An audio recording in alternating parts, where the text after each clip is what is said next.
बिहार में भी राज्यसभा की बिगुल भी बज गई है और यहाँ भी नामांकन शुरू हो गया है और 15 फरवरी तक नामांकन का आखिरी दिन निर्धारित भी किया गया है, जबकि 27 फरवरी को राज्यसभा के लिए वोटिंग होगी अगर जरूरत पड़ी तब। चुनाव आयोग की तरफ से सुबह 9 बजे से शाम 4 बजे तक वोटिंग का समय भी निर्धारित किया गया है और काउंटिंग भी 27 फरवरी को की जाएगी।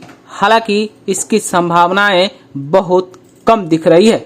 बात अगर बिहार की करें तो मई में खाली होने वाले सीटों की संख्या 6 है, जिसमें से राजद कोटे के मनोज झा, अशफाक करीम, तो जदयू कोटे से वशिष्ठ नारायण सिंह और अनिल हेगड़े की सीट खाली हो रही है। तो दूसरी ओर बीजेपी की तरफ से सुशील कुमार मोदी और कांग्रेस कोटे से अखिलेश प्रसाद सिंह की सीट खाली हो रही है, जिसके लिए इस बार चुनाव होना है। बात अगर कांग्रेस की करें तो बिहार विधानसभा में 243 सदस्य हैं जो विधायकों की संख्या है।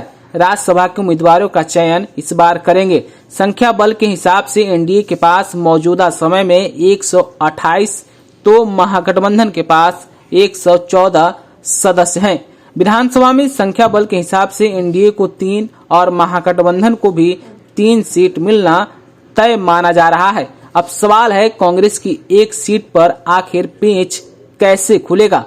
कारण कि भाकपा माले के साथ साथ बिहार में और जो वामपंथी पार्टी हैं उनके विधायकों की तरफ कांग्रेस को भरोसा करना होगा या फिर नजर जरूर झुकाने की आवश्यकता पड़ सकती है।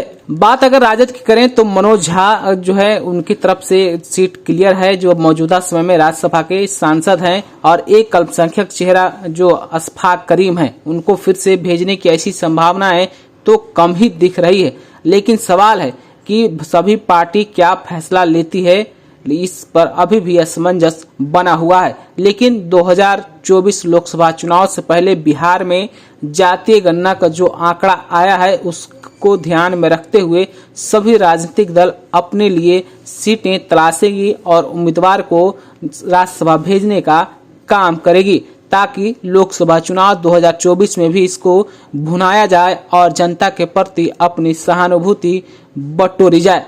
राज्यसभा को लेकर चुनाव आयोग की तरफ से जारी अधिसूचना के अनुसार 8 फरवरी को नॉमिनेशन जो है होना है। उसके बाद 15 को नॉमिनेशन का आखिरी दिन निर्धारित भी किया गया है।